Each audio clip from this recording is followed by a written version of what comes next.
Hello, everyone, and I would like to welcome you to this edition of the Two World Podcast. My name is Ken, and I would first like to introduce our co host. I am Barney. And we welcome you once again. Today, we are very, very excited to have as a special guest an author, and her name is Liz Johnson. Liz is presently in Phoenix, Arizona. Barney is in Japan. I am in the United States in Ohio, so we're well covered in landmass and time zones. Liz is a best-selling author. It must be fabulous to hear those words before the word author. And she's written more than a dozen books, and she's she's got an interesting life story for us.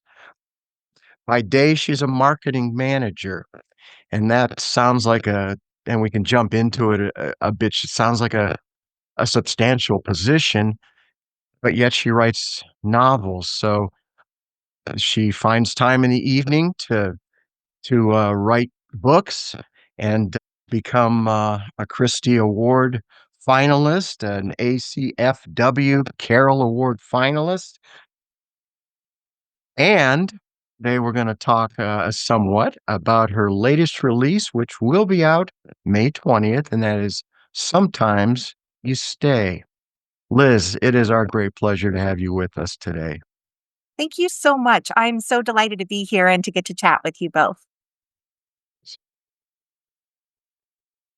Barney, I guess I will Yeah. go ahead and get us started here a little bit. I mentioned in the introductory comments about Liz, a marketing manager. Mhm. Care to elaborate a little bit on that for the Sure. unknowing? Sure. Well, I've been working in marketing for years, the last 20 plus years, and I've worked in a number of different industries. I've worked in Christian publishing, actually, and book publishing for 10 years. And and then most recently I am working for a nonprofit. And so my job is really to create materials that move our mission forward. And so it's a Christian nonprofit that works with churches and just yeah, it's a lot of fun. I oversee a wonderful team. So we do everything from print to social media to websites to just anything that the ministry needs. And it's been a great joy. And I've been in my current role for yeah, for a little over 6 years now. And it's been a great just a great privilege to get to serve God by day as well as with my writing by night. Oh, wow, that's fabulous. Did you find then, obviously, you did this before you became an author of writing novels. Did you then find some sort of inspiration by being involved in your occupation by day to lead you into story writing? You know, I think that there's well, okay, so I'll say that I always had a dream to write. I was always writing stories. I was just always putting words down on paper in some way, shape, or form. And of course, I started when I was 7. I wrote my first short story when I was 7. So throughout junior high and high school, I just was constantly writing. I wrote my first novel when I was 12. It was so bad. I mean, like, so bad. It's in a drawer somewhere and it will never see the light of day. But that's okay because that's how we get better at the things that, at anything is we practice and we do more of it. And so yeah, so I was always writing and I always loved books and I wanted to be a part of that industry. And so when I was 25, I took my first job in publishing and I moved away from home for the first time. And I set off and it was, I was in Colorado Springs and I was working for a Christian publisher there. And I was talking to a friend of mine and I said, I have this story idea, but I'm never going to finish the book. And she was like, yes, you will. And I said, no, I really don't think I'm going to finish it. And she's like, no, you really should. And I was like, so every day I would get to work and she started asking me, did you write last night? And I would say, no. And then I got really tired of telling her no. And so her accountability to get me to write really got me through my first novel. Like that got not again, not the first one I wrote, but my first one to be published. And and so yeah, so in 2009 my very first novel was published because I set up this schedule and I said, "Okay, I didn't wanna tell my friend no every day." So I set up the schedule where I would write 3 nights a week and then on Saturdays, and it was like, okay, and it was just for an hour at a time, but that was all it took to get through the end of the novel. It took me about 3 months, and then all of a sudden I was like, "Well, I have this novel, what am I gonna do with it?" And I had some friends read it, give me some input and feedback, and then I sent it off to a publisher, and that became my first novel that came out in 2009. And so I just yeah, like I was always inspired, but sometimes I needed a little extra push too, and it helped to be working in an industry at the time where writing a book wasn't an like it was an overcomable hurdle, like achievement. Like we were working with authors, we knew it was doable. I just needed a little extra push to get there. And so yeah, so I loved working on sort of nonfiction by day and fiction by night. Was your friend perhaps savvy enough to know exactly what she was doing to give you the incentive to get it done, or did she say in the end, No, she knew what she was doing, and I was very grateful, so grateful, in fact. My friend had a little puppy dog named Henry, and I put Henry in the book. He actually plays a really key role because I wanted to honor her friendship, but also her just her encouragement. I didn't I I didn't know that that's what I needed, but that was really what I needed. And how I'm curious, how was the your first novel, how was it received? And you had a good plan and a good process established. And then Yeah. how did you feel that you wanted to keep pursuing more books in your career? Yeah, so it was my first novel was received really well. It was a Carol Award finalist, and it yeah, I received a lot of great feedback. You know, you also receive your 1 and 2-star reviews, that's part of being an author, but by and large, I still have people who tell me that they love that novel and love that story, and I do too. But I also knew that it was my first book and that I planned to write more. Like, I always had more stories to tell.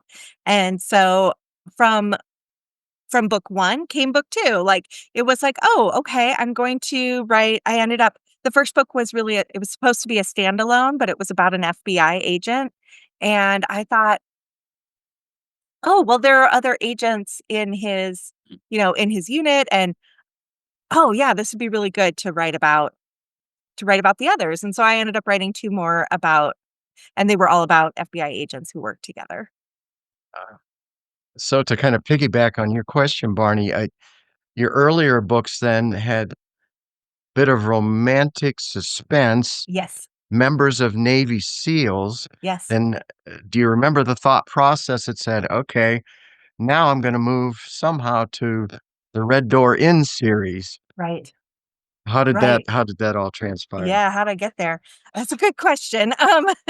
So I loved writing romantic suspense, and I really liked it because it really helped the plotting. Like, in suspense, you sort of have to you have a lot you know what your big moments at the end of are going to be, like, you know that you have a villain you have to overcome, you know that you have somebody who's chasing somebody. You've got sort of these, like, elements that are propelling the plot forward, which are great and really helpful for me as a new author. I just found that to be so helpful. So I loved working and writing romantic suspense. Like, I loved writing that. But it was just I had other story ideas.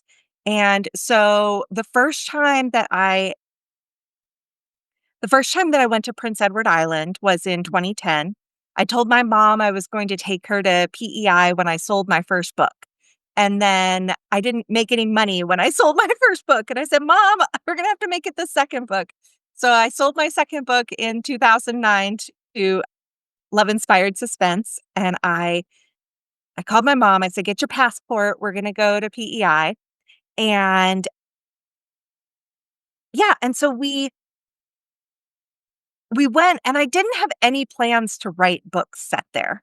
But what I discovered on PEI was just this really beautiful, gentle island and this place where I felt like people could find healing, and that I felt like God would meet you in the quiet and the stillness there. And I thought, this is where I can find healing. Maybe this is where other fictional characters can too. And so that's really like that was the thing that sort of led to the Red Door Inn, was just this idea of a bed and breakfast, an inn where people could come and find healing. And I it was funny because when the book came out, I had a lot of readers going, I kept waiting for the suspense to come in, to kick in. And I was like, no, I didn't write that with a suspense mindset. I wrote it with a healing mindset, with a we are broken and we're all in need of healing. And all of us are broken in different ways. And so where does God meet us to heal those things in our lives? I wonder if, as you mentioned, one of the n- nice or convenient things about Mhm. writing suspense is Yeah. there's definitely, like you say, the culmination, the climax at the end, and Yeah. and now you're switching to modern romance and also setting it in really small town Mm. settings where maybe we only meet a handful of people throughout the story. Yeah. What do you think are some of the benefits of writing a story in this style? And then what maybe are some of the things that are more difficult about switching to this type of intimate setting? Yeah. Oh, that's a great question. I think what I love about writing small town settings is that you can really get a sense of the place. And when I first wrote The Red Door Inn, I just remember people saying, like, I feel like I know North Rustico, this little town that is, in fact, a real town, this little town where the book is set. And so through the people, but also through exploring the town, because the town is small enough to be explored in a novel. I'm not okay, so I don't love it when I read a book and it feels like it's a travel guide. Like, I don't read a novel for, like, to don't tell me what road to take to get to whatever, whatever. Like, I wanna know what it feels like to be in that place. And so I felt like in writing these stories, I could show readers what it feels like to be in North Rustico. But at the same time, I also love that you can pick 1 or 2 or 3 people who really represent the town, who are characters who are like, "Okay, this is the person, and this is their care, their concern, their love." These are all people who can really demonstrate what it feels like to live in a small town where maybe everybody knows your business, but also everybody cares about your business.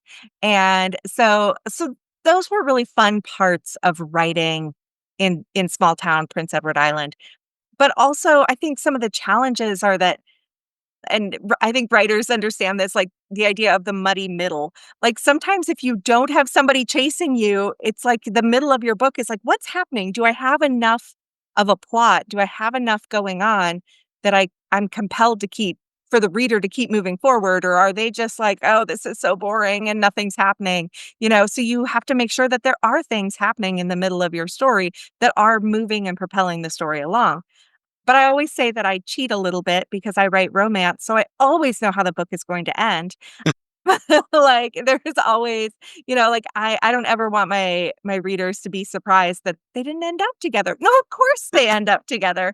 That's the heart of romance, and so, yeah. So, I think for me, that's, you know that's one of the things I love about romances and writing small town romances. I always know where we're going. Okay. Well, that may help us to dive into sometimes just stay a little bit. We have Mhm. for our listeners and viewers, we have basically we have two very, very main characters in this particular novel. Finn is the lead male character, and we're going to be careful here to not reveal too much. Okay. But Finn is the person who helps us to understand North Rustico, along with his family and friends. And then we have Krisha. Krisha is a very interesting lead female character because she's not all about North Rustico, and she ends up spending some time there, not by her own design. Yes. And Krisha, she's really faced with some things, Mm. and one of those being safe career choices versus risky career choices and where she has ended up in this life. You want to talk a little bit about how you developed these two characters, Liz, and as Barney and I talked about before we came on, they really are out there as prominent characters. Some books are a little different with other characters. Really, go ahead. I'll let Yeah. you. Yeah. No, Finn and Krisha are most definitely they're the main characters and they are both protagonists. So they're keeping the story moving forward and they both have goals. Like they both have big desires for their life, I guess you could say. And it's interesting because both of them are sort of functioning out of a place that may not be the most healthy. Like for Krisha, her goals really are coming out of fear.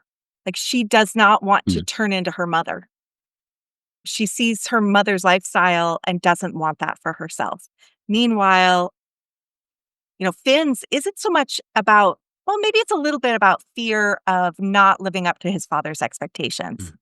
And so you've got these two characters who are kind of working a little bit out of this fear, but yeah, Finn is really settled on PEI. He's been there he's running his family's business, which has been there for 3 generations. Even his great grandfather owned the land, and he's a dog breeder and trainer, and he trains Newfoundland dogs who are known to be wonderful rescue dogs. They have great personalities. They're also really great therapy dogs and assistant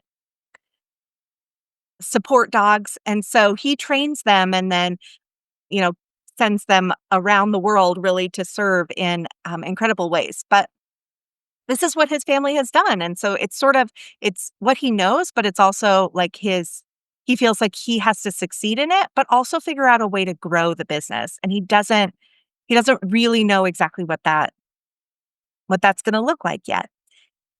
Krisha is a travel influencer and I didn't when I wrote her, I sort of was like, I don't know what I want her job to be. I just know that I need a moment where she loses everything Mm. and is stuck in PEI, stuck in North Rustico. Because I was like, what kind of job would you have where you carry everything that you own in a suitcase and a backpack? And I thought, myself as a notorious overpacker, I would never survive in her role. I could not do that, but I just started brainstorming and thinking, like, what kind of role could she have, and what kind of position would she have? And I came up with this idea that she travels for a living, and it's all she does, and it's all she knows, and she does not have a home base. And thankfully, I have, some friends. I've met a lot of people in Arizona who are full-time travelers. We call them winter visitors or snowbirds sometimes, but they will a lot of them do have a home base and they spend 6 months, in their home base and then 6 months in Arizona. But some of them are RVers who just are perpetually on the move. And so I know that there are certain states where you can get a postal box and, it's like you live there and that's where all your real mail goes to and all that kind of stuff. But I just love this idea that Krisha would not have a home base, that she's so nomadic that that she carries everything that she owns with her. And what happens when you lose that? But more so, what happens when you're stuck in a place that forces you to stop living through sort of technology and forces you to start connecting with real people? Mhm. Yeah. And she literally lost everything Yes. that she does carry with her very Yes. early on in the book. If I can jump in with one more thing, because you started talking about the dogs and Oh, yes. being the eldest member of the trio here, I couldn't help but being endeared by George, Paul, Ringo, and Yes. John and Yes. Sonny and Cher, and Yes. this just pop into your mind, or was this a preconceived, name for the animals? Oh, no, it was really to honor my dad who taught me to love the Beatles when I was very young, and we've been listening to their music for years, and so when I had an opportunity to name this litter of dogs, I thought, "What would be, like, a really fun, cool name?" And then I thought, "Oh, dad would love it if I named him after the Beatles," so I did. Sure, sure. I'm That's I'm great. curious about as you landed on Krisha's career. I'm kind of going back a little bit. Did you see that she could really be kind of a foil for all of us readers as a way to look at ourselves and how much technology can distract us in our lives? And then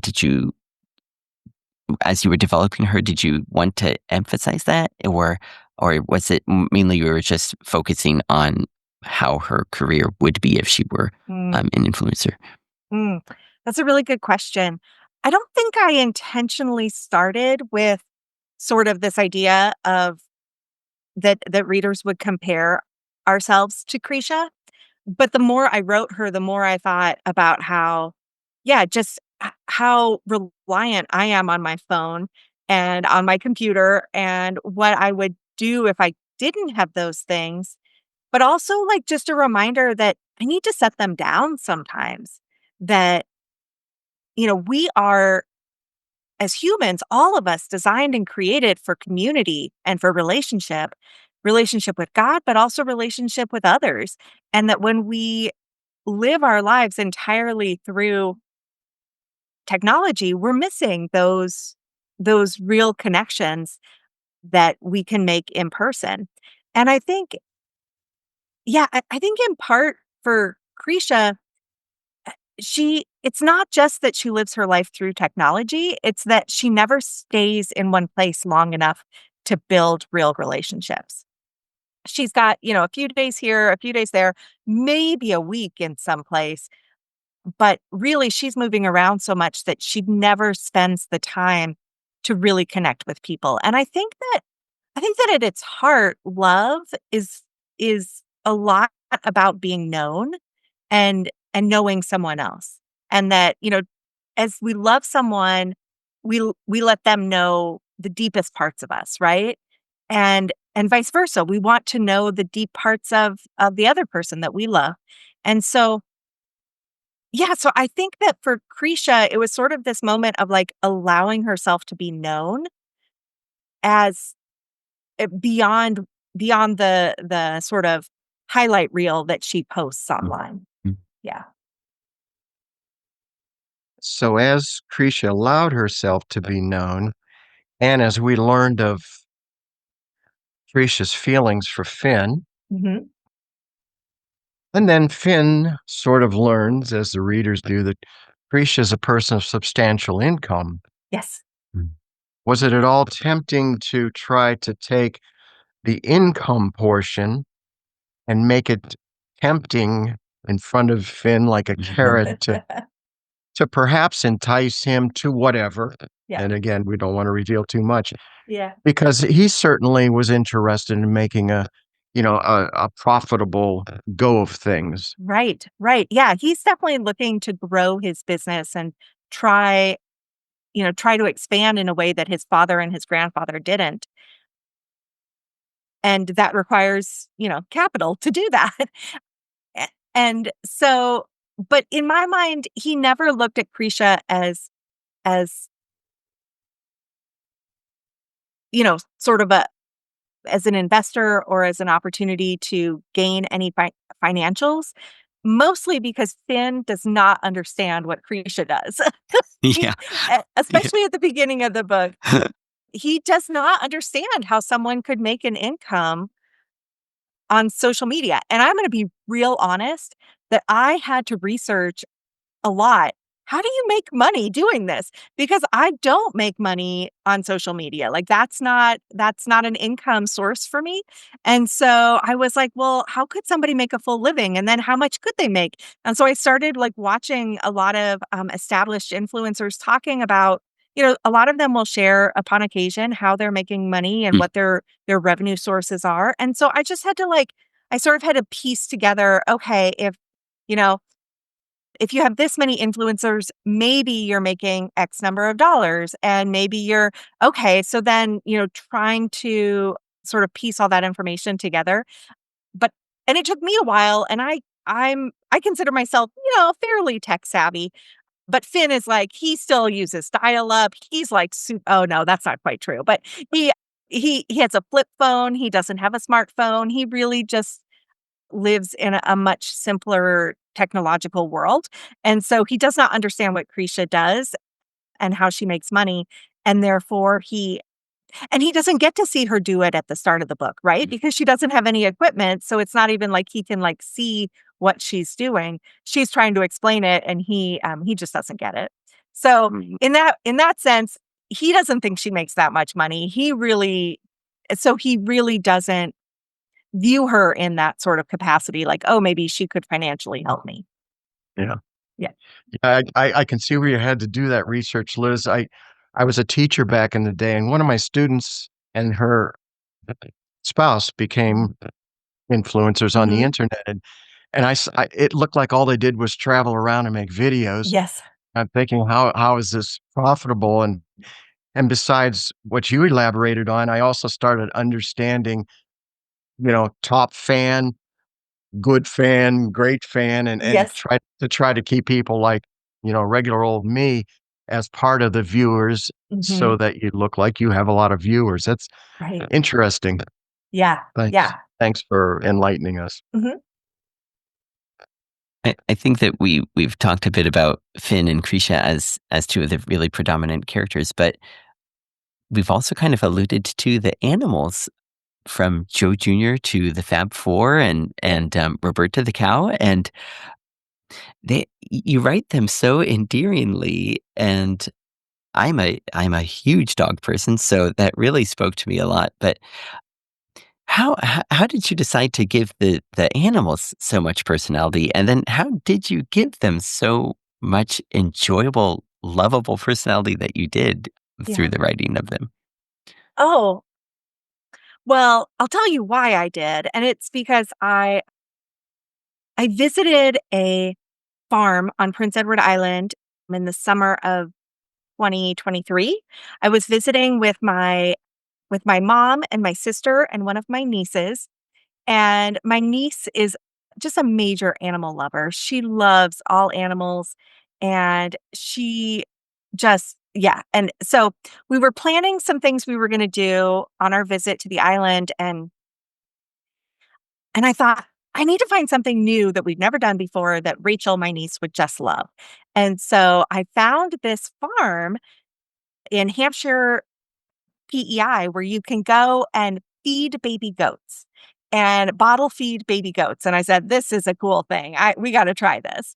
And so we went to the farm, but it's this fully functioning farm, but it's also very educational. So you take tours and they teach you about the animals, but also they just have animals in pens in the barn. And then also, they let them out into the pastures. And so they've got everything from like Highland cows to donkeys to mini horses. There was this mini horse who had like the best mane. He had like just the best hair. And there was an alpaca that was trying to spit at us.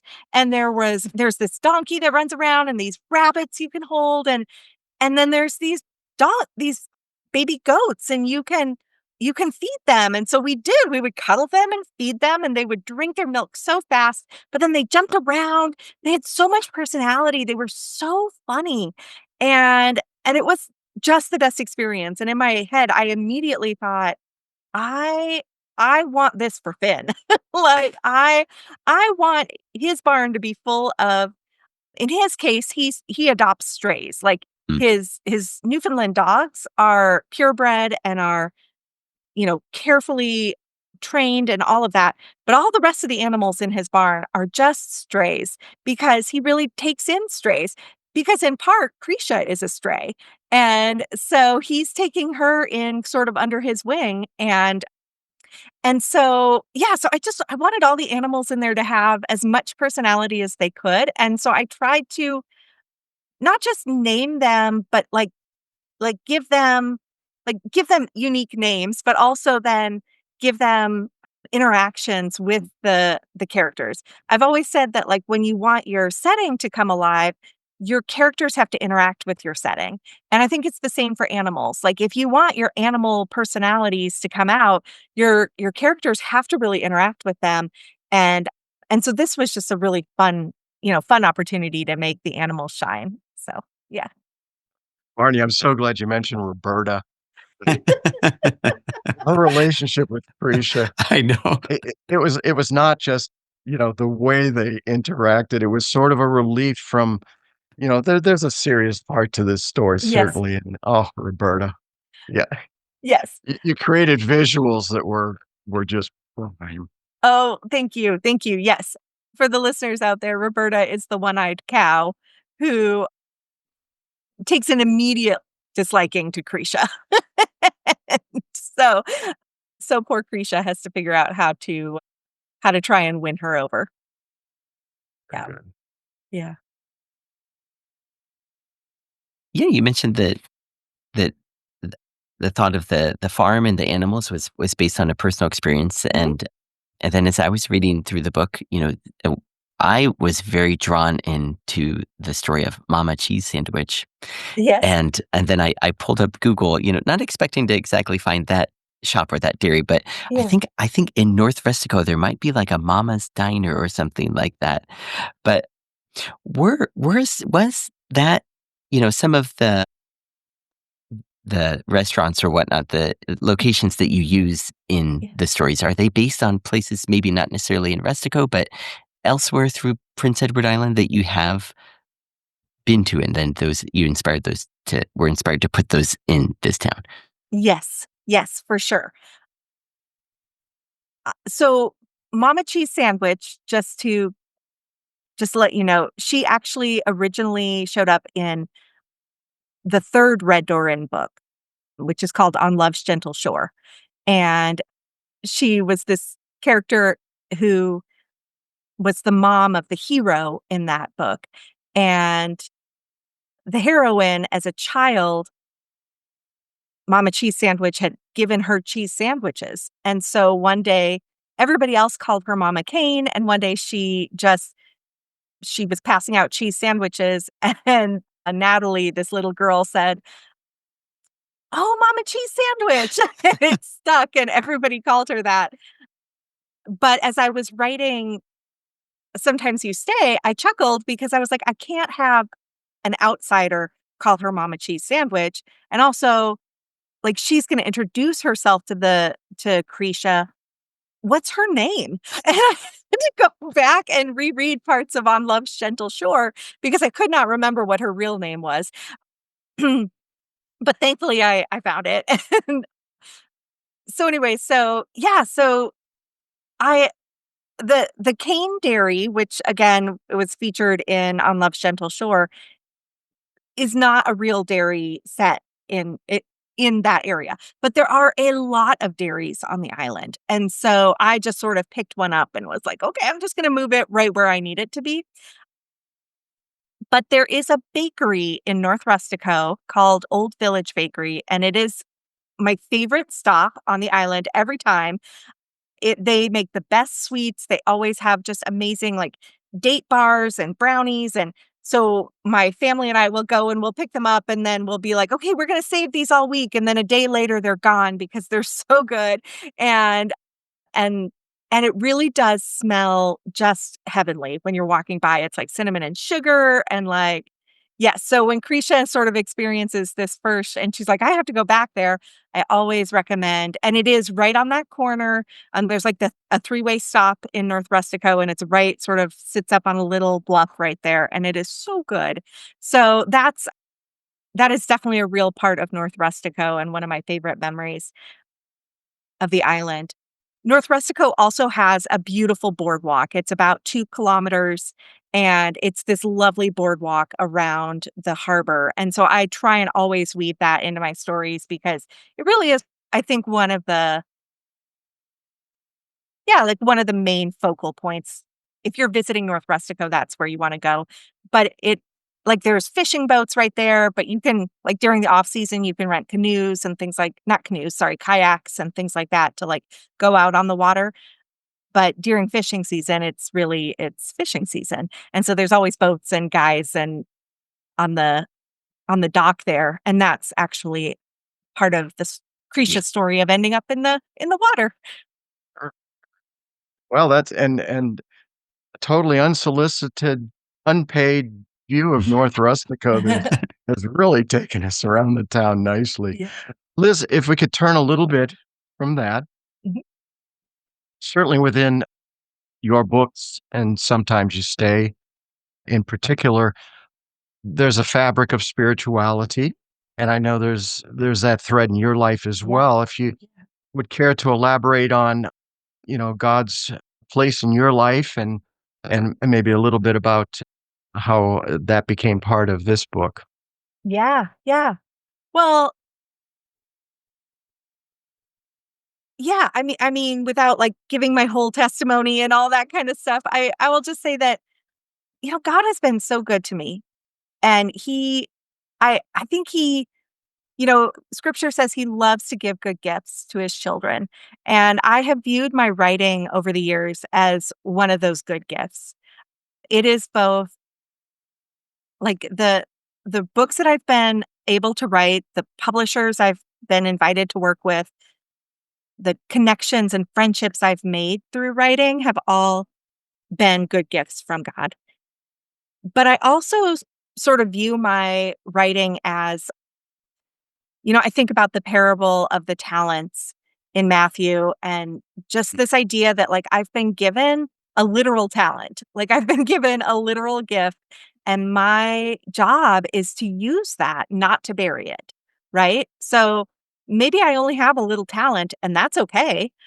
I may not be, Francine Rivers or somebody who's sold millions and millions of books, and that's okay because the talent that I have, if I'm faithful to use that, then I think that I'm doing what God has asked me to do. And that is really important to me that I be faithful with that. And so that I continue writing stories that honor God, that point people back to him. I I'm not a big one to have, like, a big conversion scene in my books where somebody's gonna come to know Jesus, and I struggle to write those without sounding super preachy or, like, pulling the whole storyline to a stop, and so my goal is to keep the story going, but to weave truth in there, capital T truth, in a way that points people back to God, that maybe inspires them to ask questions about who is God? Who who is his son Jesus?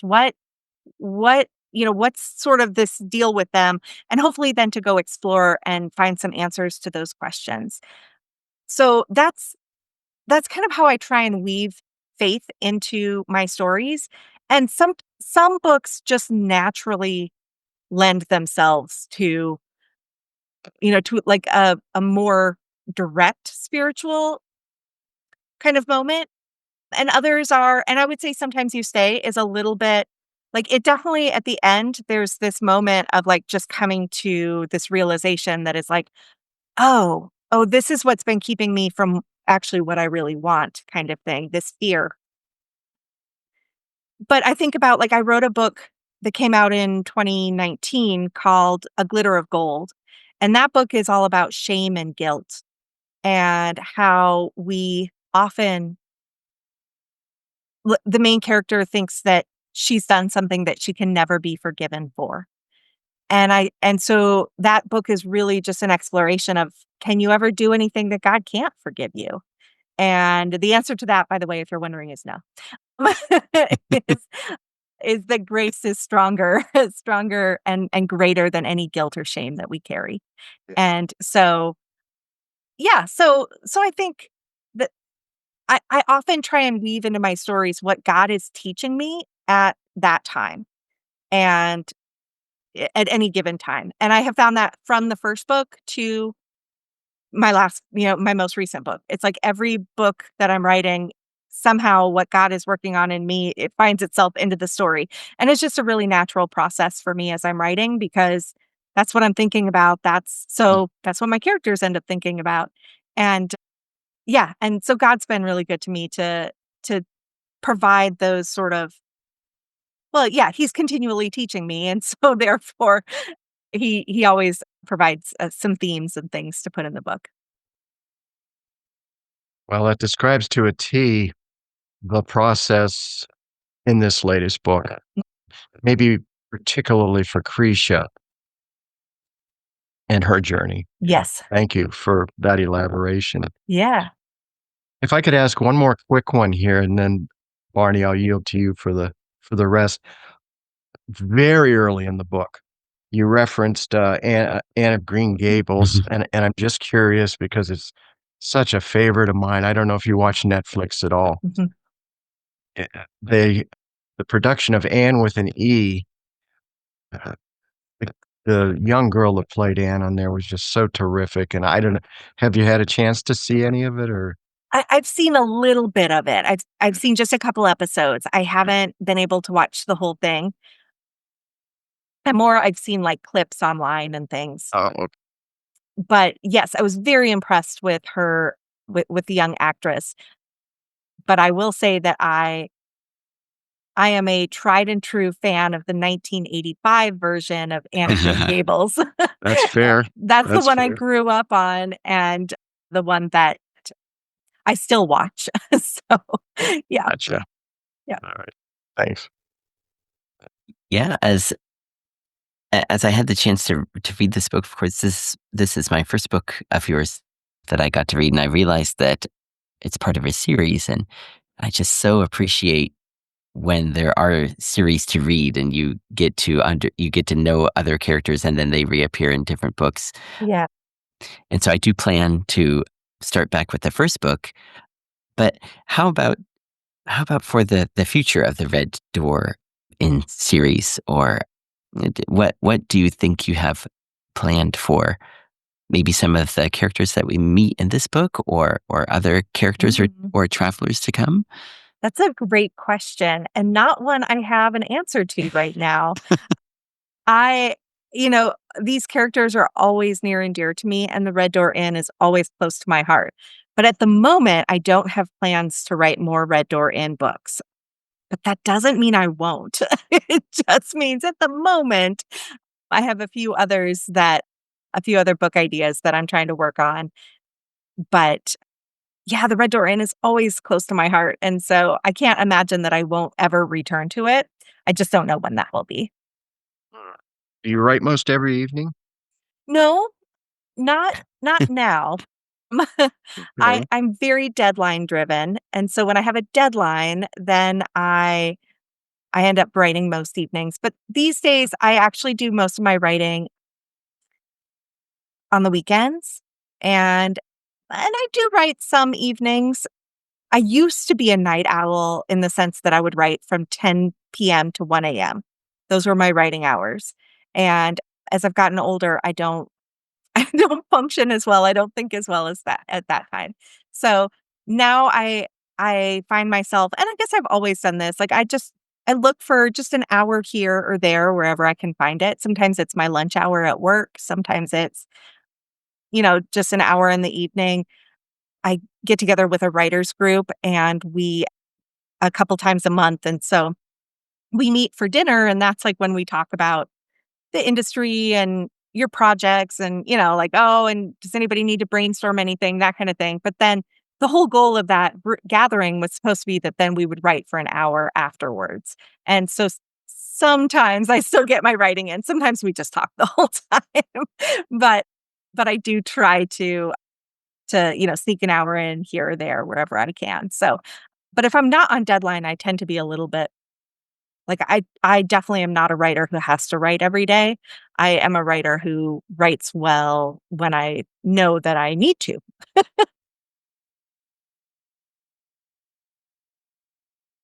Yeah, well, we would like to give a very big thanks to Liz Johnson for coming today. And for everyone listening and watching along, we would like to encourage you to seek out her website and look for her on Instagram and elsewhere.